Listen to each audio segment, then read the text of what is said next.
Oke, selamat malam teman-teman semua. Teman-teman akan mempelajari Git.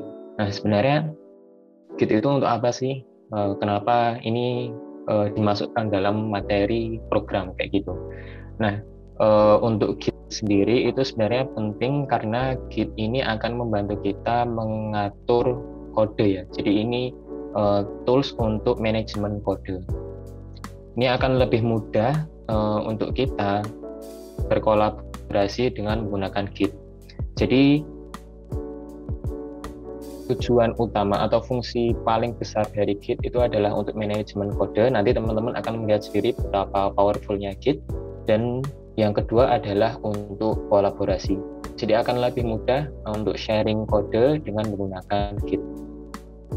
Oke, seperti itu.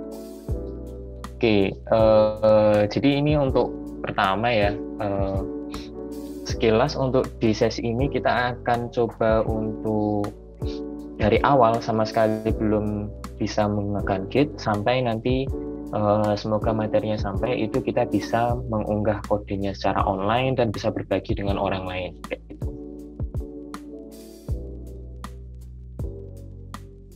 Oke, mungkin kalau untuk teman-teman yang belum install Git bisa diinstal dulu di link ini bit.ly/404/git.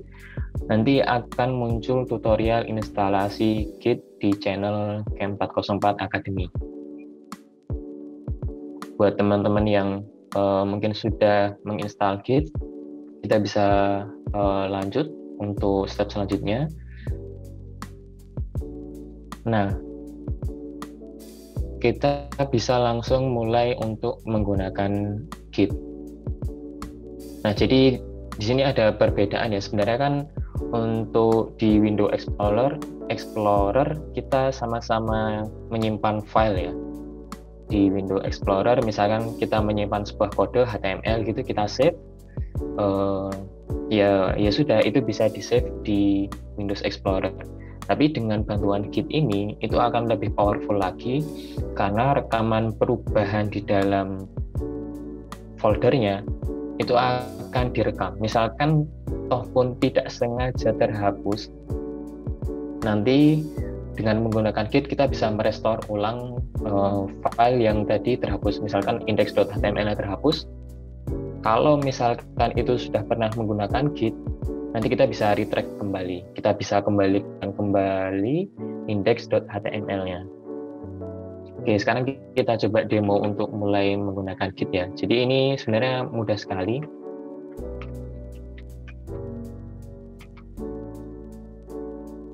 Ini asumsi teman-teman sudah menginstal Git ya. Kalau teman-teman sudah menginstal Git, ketika klik kanan di Windows Explorer ataupun di desktop, nanti akan muncul Git Bash here. Seperti ini. Oke, kita buat folder khusus untuk demo ini ya, untuk demo sesi malam ini. Kita coba di sini folder.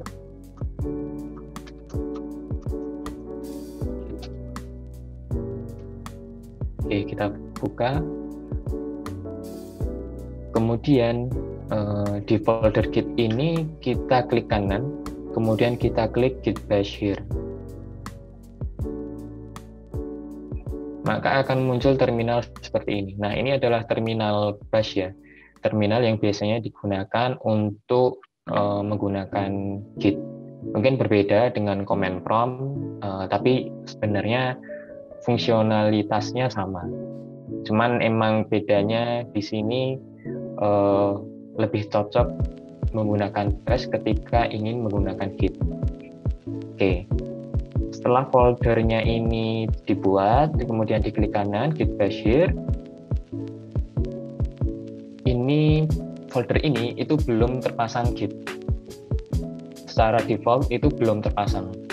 Nah, untuk memasang Git di dalam sebuah folder, kita bisa menjalankan sebuah perintah yang namanya git init seperti ini.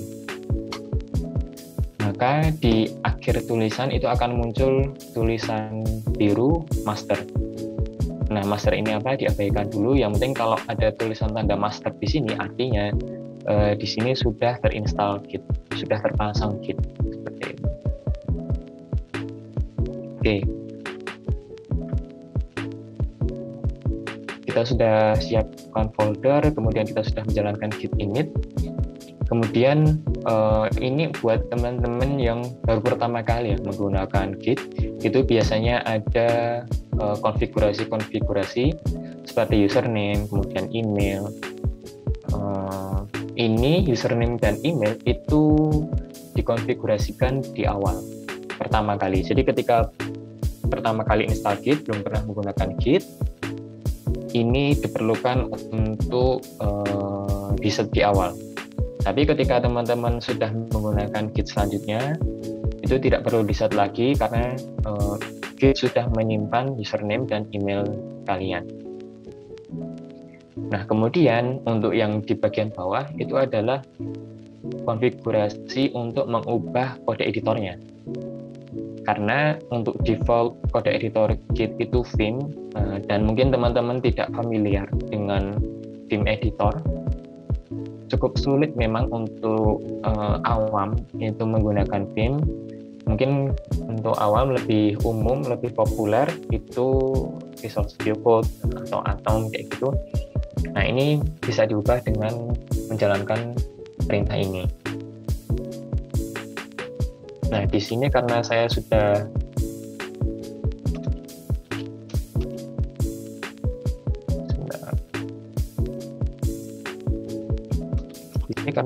pernah mengkonfigurasi sebelumnya,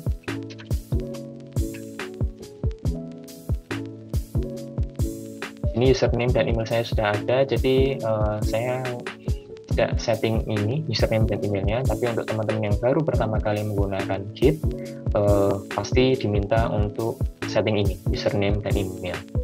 Kemudian untuk core editor, saya menggunakan Visual Studio Code, jadi perintahnya menggunakan git config -- global core editor tanda petik kode spasi -- wait. Ini adalah kode untuk mengubah kode editor menjadi Visual Studio Code. Oke. Jadi untuk konfigurasi awal itu 3 ini ya, 1 username, email, kemudian kode editor. Kemudian kita sekarang masuk untuk mengunggah kode online secara pertama kali. Nah, langkahnya kita pertama menyimpan dulu di lokal, di PC kita, kemudian setelah tersimpan di PC baru kita unggah kodenya ke online. Nah, untuk kode platform online-nya itu kita menggunakan GitHub ya, untuk yang paling populer. Nah, sebenarnya di dalam Git itu ada 3 area yang penting untuk diketahui. Yang pertama itu working tree, kedua staging area, ketiga itu adalah history. Nah, ketika ada file baru masuk, file baru tersimpan, misalkan index.html sudah diketikkan kodenya kemudian disimpan, maka dia akan masuk ke working tree. Oke, mungkin sedikit mungkin kita langsung demokan ya.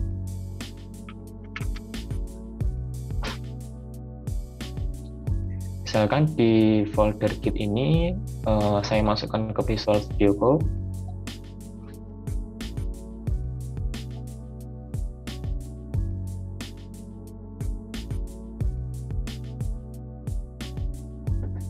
Kemudian misalkan saya tambahkan file baru ya, index.html. Kemudian saya ketikkan beberapa kode HTML sederhana, strukturnya. Oke.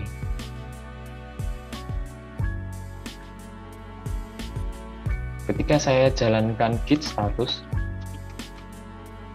nah git status ini dipakai untuk mengecek status dari setiap area. Jadi misalkan saya jalankan git status, karena tadi ada index.html yang baru saja masuk, baru saja disimpan, pasti akan masuk ke working tree. Nah, tandanya adalah dia berwarna merah. Tandanya dia berwarna merah. Oke. Jadi tadi ada index.html, baru saja dibuat, baru saja di save, dia akan masuk ke working tree untuk pertama kali.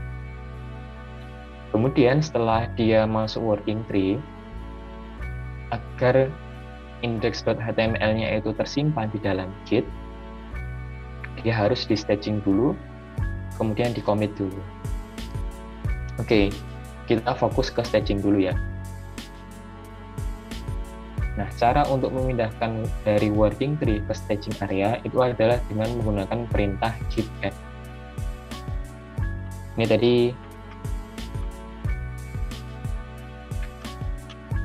di sini kita git status index.html berada di working tree.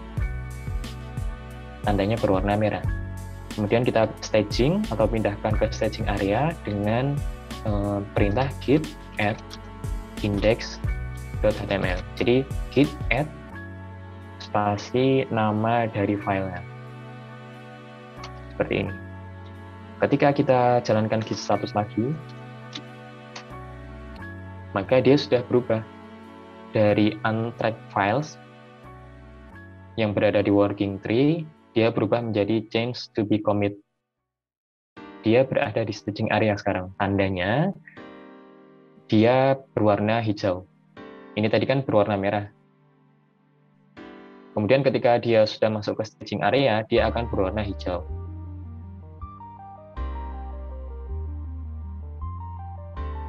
Oke. Di sini sudah masuk ke staging area.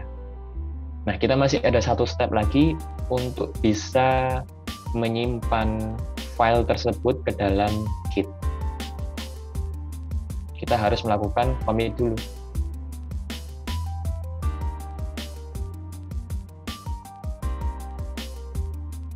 Oke. Sekarang kita coba lakukan commit dengan cara git commit min m spasi, kemudian di dalam tanda petik ini itu dimasukkan pesan commitnya. Kalau tidak menggunakan min m atau git commit seperti ini, dia akan masuk ke kode editor. Misalkan ini saya jalankan ya, git commit, dia akan masuk ke kode editor dan meminta pesan commit. Dia meminta kita memasukkan pesan commit di sini.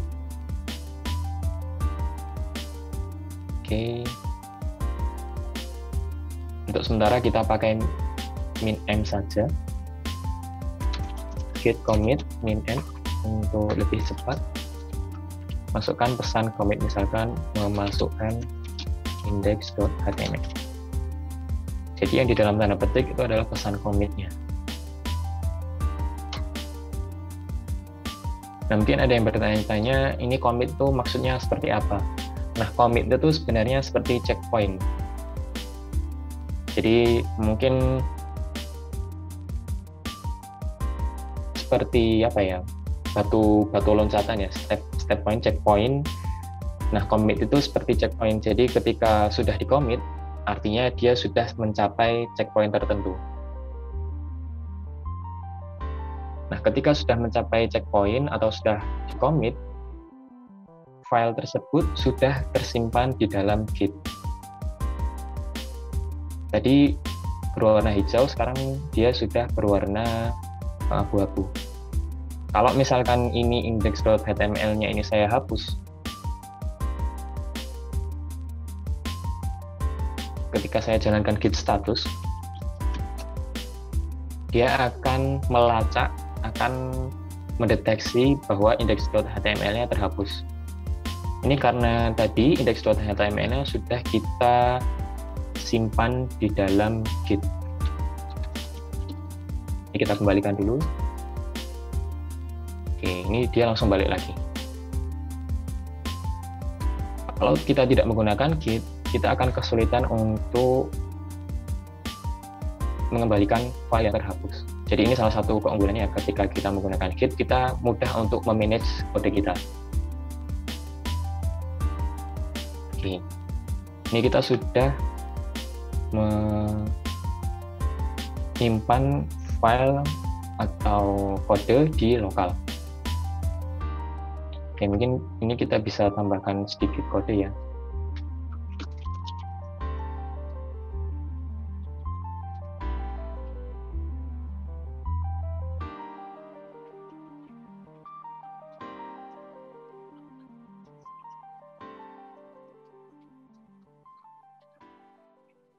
Oke.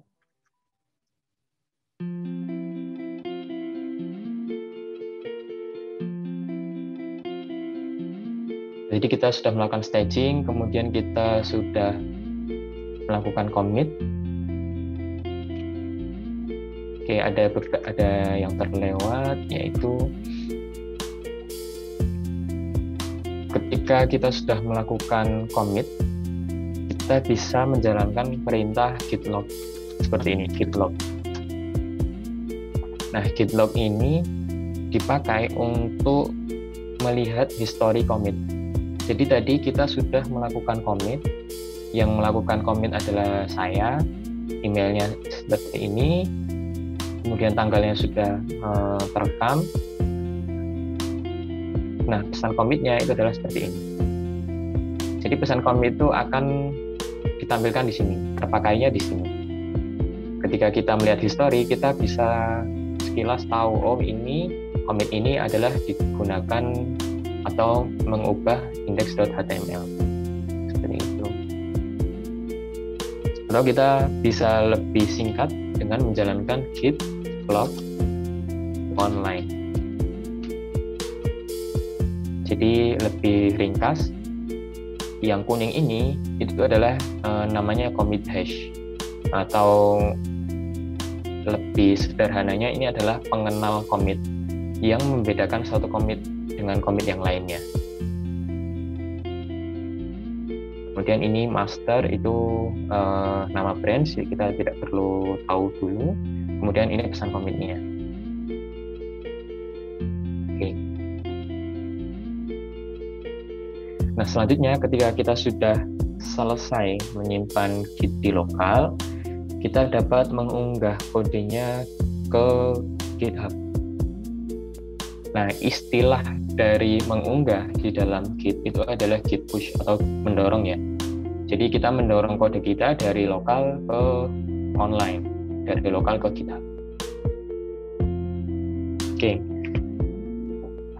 kita buka dulu GitHub-nya.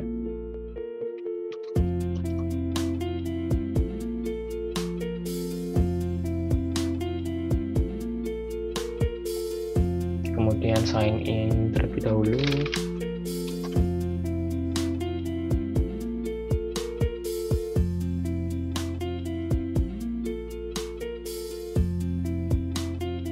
Kemudian di sini ada klik new. Ini kita membuat repository baru. Nah, repository itu sebenarnya mudahnya seperti folder tapi di dalam Git. Kemudian di sini kita buat nama dulu, nama repositorinya, misalkan Git C404. Kemudian di sini kita bisa set ya public atau private. Kalau public itu bisa dibuka oleh siapapun di internet.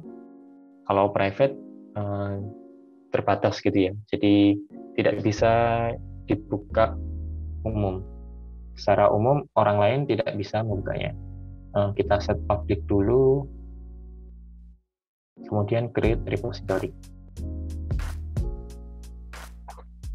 Oke, kita kembali ke PowerPoint dulu.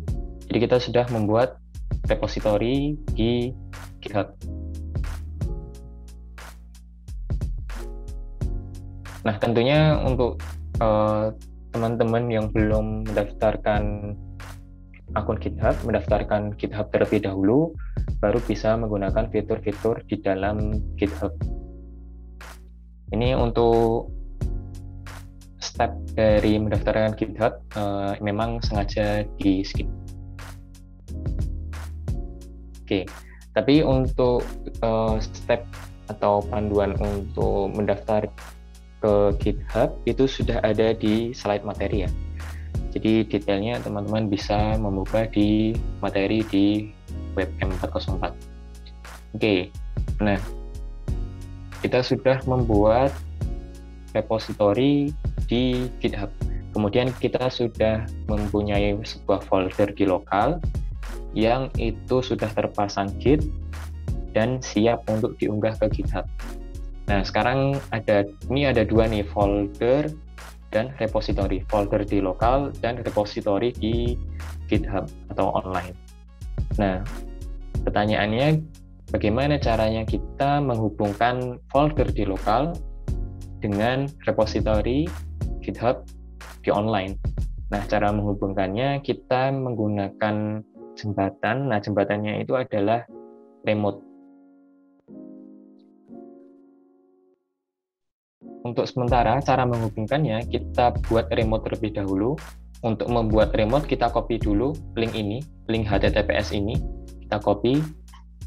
Di sini ada tombol copy ya. Kemudian kembali ke terminal git bash, kita buat remote-nya terlebih dahulu. Nah, sekali lagi ya, jadi remote itu dipakai untuk menjembatani dari lokal ke online. Jadi penghubungnya ini remote. Nah, kita tambahkan remote, git remote add, kemudian masukkan link HTTPS-nya seperti ini. Sebentar, ada yang kurang, itu adalah nama dari remote-nya. Mungkin saya namakan remote GitHub seperti ini. Kalau kita jalankan git remote di git bash, maka akan muncul nama remote yang sudah kita daftarkan. Atau git remote minv, dia akan memunculkan linknya juga. Jadi ada remote GitHub ya yang tadi sudah kita daftarkan. Tentunya penamaan dari remote-nya ini bebas ya. Jadi remote GitHub ini boleh terserah. Jadi apapun bisa. Oke, jadi di sini kita sudah mengkoneksikan dari lokal ke online. Nah, sekarang kita mau mencoba mengupload kode yang dari lokal ke online. Ini kan kalau kita cek di online, kalau misalkan kita reload, dia belum muncul apa-apa nih. Jadi repositorinya ini masih kosong.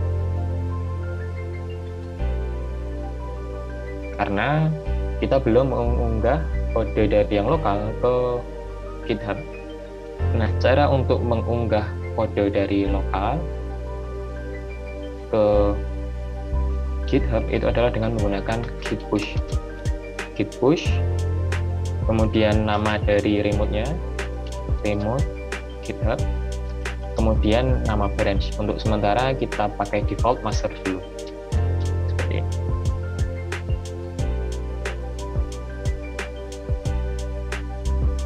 Oke, kalau muncul tampilan seperti ini, dia telah berhasil melakukan git push. Mungkin untuk teman-teman pertama kali akan diminta sign in terlebih dahulu. Jadi bisa sign in terlebih dahulu, kemudian akan muncul tampilan seperti ini. Oke, kalau kita reload di halaman browsernya, dia sudah muncul index.html. Kalau kita cek, ya ini tadi kode kita ya.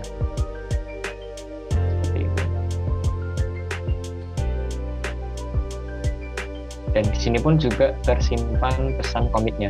Jadi filenya, pesannya, dan waktunya kapan, 11 menit yang lalu. Oke, jadi ini proses mengunggah kode secara online. Tadi kita sudah bisa menyimpan kode Git secara lokal, kemudian mengunggah kode Git ke GitHub. Oke, kita kembali.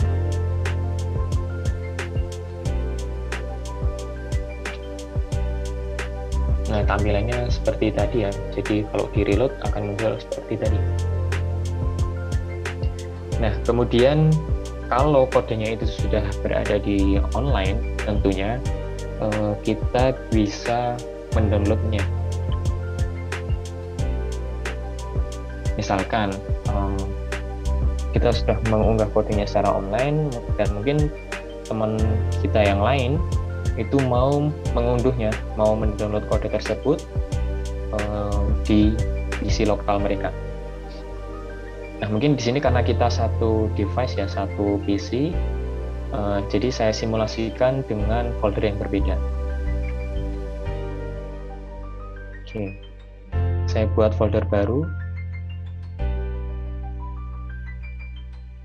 Saya namakan pool saja biar jelas. Kemudian klik kanan git bash here.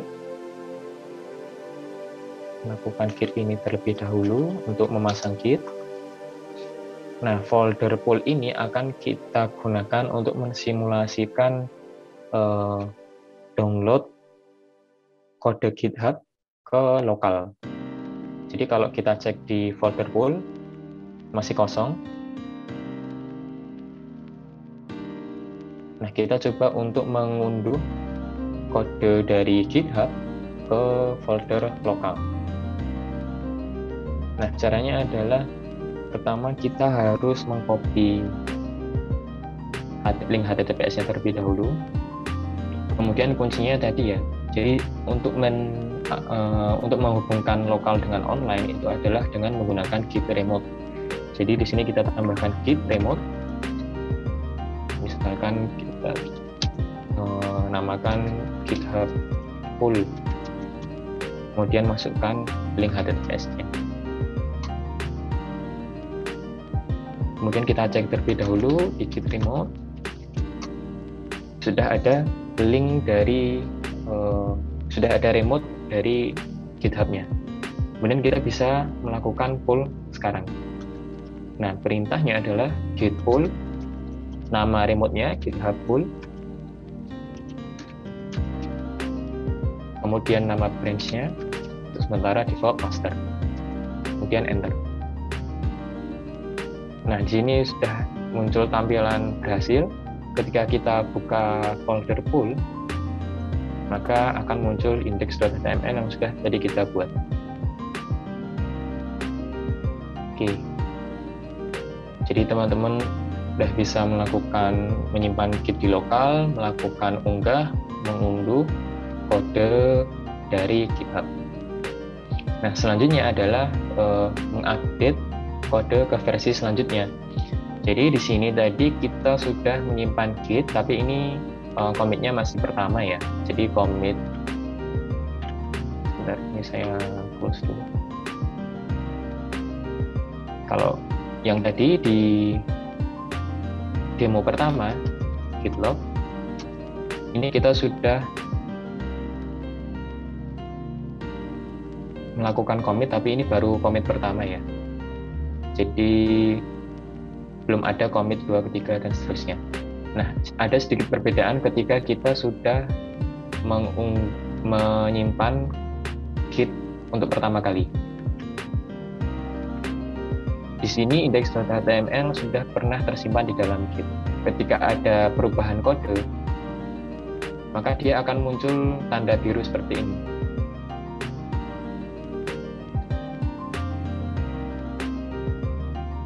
Misalkan saya kembalikan seperti semula.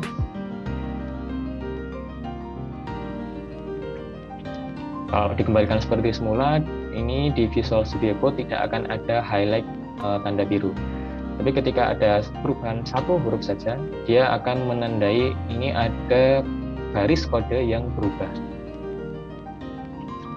Oke, jadi di sini kita mengubah title dan bodinya.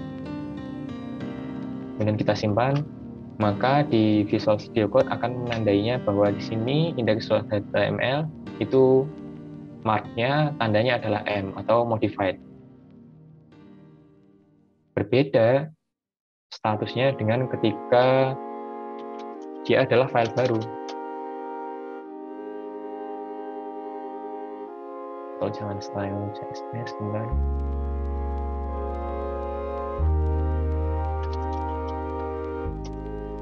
Kalau file baru, menambahkan beberapa baris kode pun, maka Visual Studio Code tidak akan menandainya sebagai perubahan. Kenapa? Karena ini file baru. File ini belum pernah tersimpan di dalam Git, jadi Git tidak bisa melacak perubahannya. Dan statusnya adalah U atau untracked. Jadi beda ya antara file baru dengan file yang dimodifikasi. Kalau file yang dimodifikasi ada tandanya. Oke.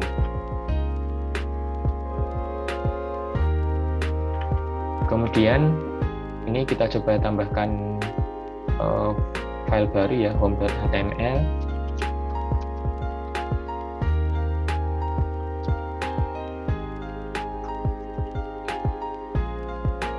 Kemudian kita save. Kalau kita jalankan git status, maka akan ada dua file berwarna merah, index.html dan home.html. Kalau menggunakan cara yang lama, itu kita harus melakukan staging dengan git add, kemudian nama dari filenya. Nah, sebenarnya ada cara efektif untuk menambahkan banyak file sekaligus, yaitu dengan menggunakan titik seperti ini. Jika menggunakan titik, artinya semua yang ada di working tree itu akan dipindahkan ke staging area. Jadi ketika kita jalankan git status, maka home dan index.html itu masuk ke staging area sekaligus dalam satu perintah. Jadi gunakan git add titik untuk menambahkan semua file yang ada di working tree ke staging area. Kemudian kita bisa lakukan git commit seperti biasa. Tambahkan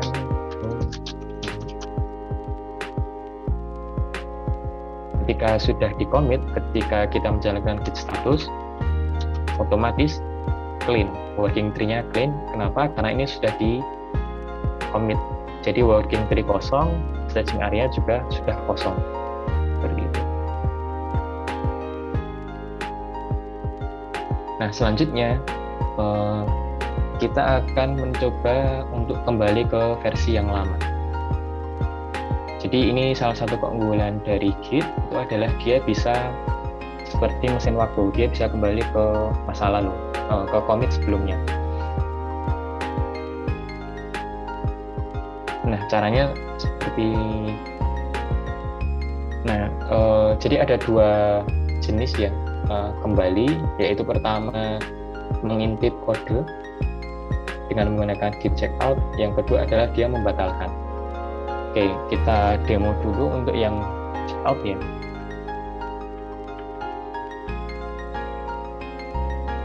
Oke, di sini di index.html ini sudah versi yang kedua, karena di sini sudah ada tulisannya ya. Di title dan body kita sudah memodifikasi tulisannya. Kalau kita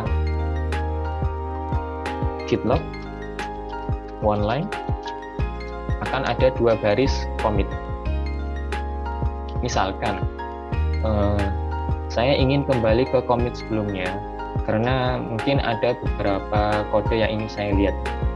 Misalkan saya ingin melihat kondisi body pada saat versi pertama, pada saat di sini.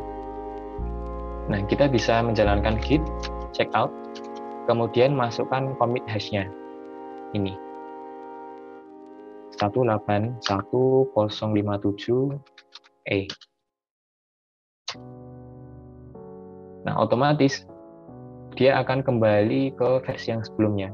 Bahkan home di sini itu tidak ada. Nah, tapi perubahan ini itu sifatnya sementara. Artinya git checkout itu kita gunakan ketika hanya untuk melihat-lihat saja. Jadi kita di sini kita bisa kembali ke masa sekarang atau kembali ke versi commit yang kedua. Kita jalankan git log.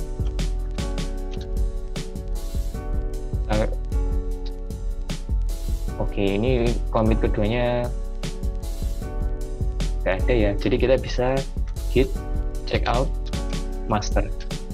untuk kembali ke commit yang terbaru. Oke, ini terlihat ya kodenya itu kembali lagi ke semula. Jadi kalau hanya untuk mengintip, untuk mengecek beberapa kode, kita bisa menggunakan git checkout. Nah, kalau sifatnya itu adalah membatalkan seperti undo, itu gunakan git revert. Nah, kalau git revert ini itu kita gunakan untuk membatalkan atau undo, kemudian nanti dia akan melakukan commit baru,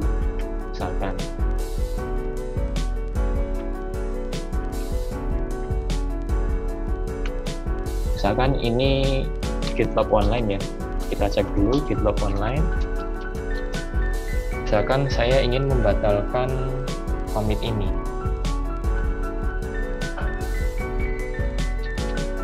kita bisa jalankan git revert, kemudian masukkan commit hash-nya.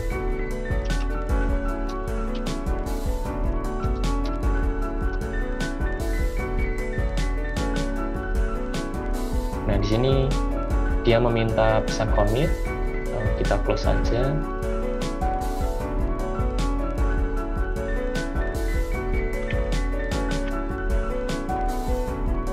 Nah, otomatis home HTML-nya terhapus. Kenapa? Karena dia adalah commit kedua. Kemudian ini tadi kita undo, kita batalkan, maka dia terhapus kembali. Dan ini status dari title dan bodinya itu juga kembali ke semula karena kita melakukan undo atau revert tadi. Kalau kita jalankan GitLab online, nah dia ada pesan dari revertnya. Jadi ketika git checkout itu hanya untuk mengintip, git revert itu digunakan untuk membatalkan kodenya. Dan pembatalannya itu akan dibuatkan commit baru. Oke.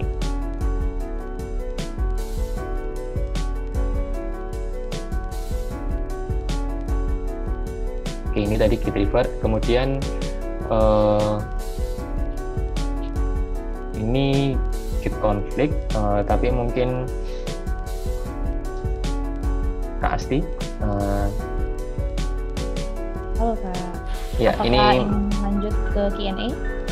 Ya, ini masih sekitar 10 menit ya Kak? Masih bisa 15 menit ya Kak ya? Oke. Mungkin ini ya, mungkin ini yang terakhir. Setelah itu kita lanjut ke sesi Q&A. Oke. Nah, mungkin ini yang terakhir di sesi Zoom malam ini, yaitu adalah menyelesaikan konflik. Konflik itu adalah terjadi ketika ada satu baris itu dikerjakan oleh dua orang yang sama. Oke, sementara ini kita push dulu ya, git push, agar ini kita push dulu agar kondisi lokal dan online di GitHub-nya itu sama.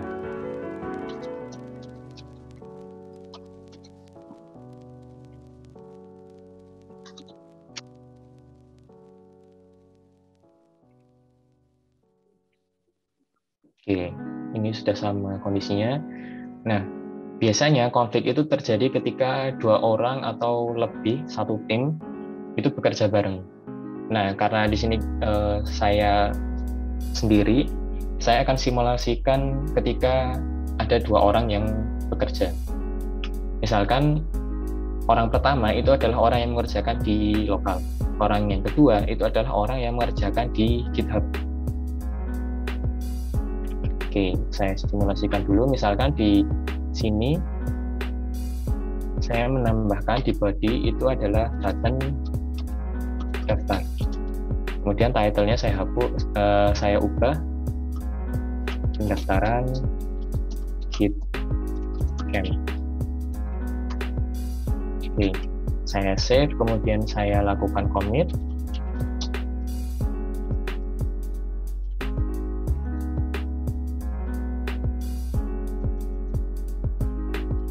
Saya beri pesan tombol daftar. Oke, nah selanjutnya saya akan simulasikan ketika orang yang kedua itu mengubah indeks, sama-sama mengubah indeks, tapi ubahannya berbeda. Misalkan di sini di bodinya itu saya beri tulisan biasa,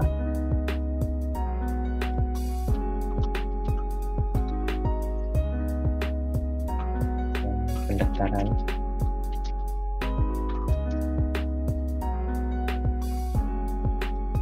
Jumlah pendaftar 1000 misalkan. Nah, jadi di yang lokal itu kita memberikan tulisan button ya, bukan tulisan ya, button. Sementara yang di online di GitHub itu kita masukkan tulisan saja, tulisan biasa, jumlah pendaftar 1000. Jadi di sini ada dua perubahan di baris yang sama, tapi isinya berbeda. Satunya itu menambahkan button, satunya menambahkan tulisan. Nah, ini kita commit dulu. Tambah tulisan.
Koneksi kelihatannya.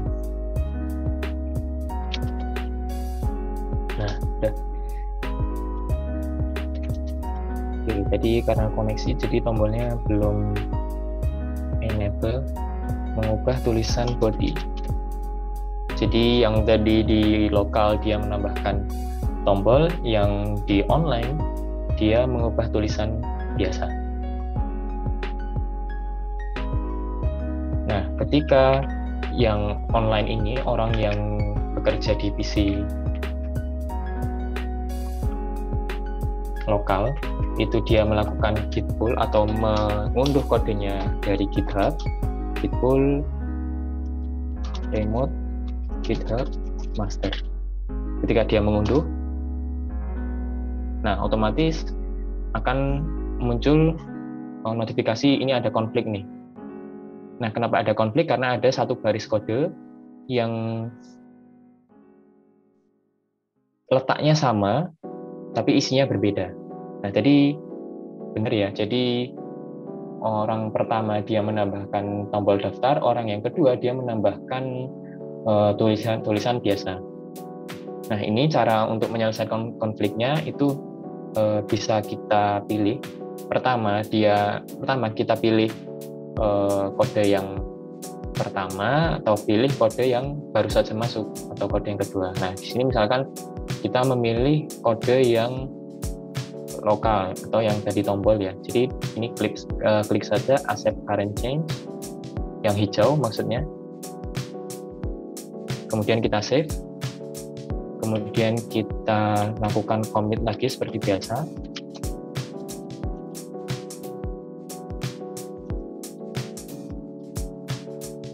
Nah, ini adalah cara meresolve konflik. Jadi opsinya ada 3 ya. Pertama, memilih kode yang lama atau memilih kode yang baru, atau opsi ketiga itu adalah menggabungkan 2 kode yang tadi. Nah, tentunya kita harus berdiskusi ya dengan orang kedua. Jadi ini kodenya yang dipakai mau yang mana seperti itu. Oke. Jadi ketika kita sudah commit, maka merging-nya ini akan terhilang atau hapus.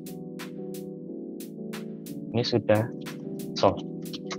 Oke, mungkin untuk konflik saya sampai sini dulu, dan untuk sesi Zoom kali ini saya sampai di sini dulu ya. Jadi sampai di penyelesaian konflik. Nah, tentunya teman-teman bisa mengeksplor lagi lebih dalam fitur-fitur yang lain yang sekiranya itu lebih berguna di manajemen project atau manajemen kode. Nah, salah satunya itu adalah berkolaborasi dengan orang lain. Ini cukup sederhana. Jadi pertama kita mengunggah kode di repository GitHub, tadi sudah kita coba, sudah kita demokan. Kemudian yang kedua itu adalah membuka aksesnya. Jadi repository kita itu secara default itu tidak terbuka untuk orang lain mengubahnya. Nah, kita bisa melakukan setting agar orang lain itu bisa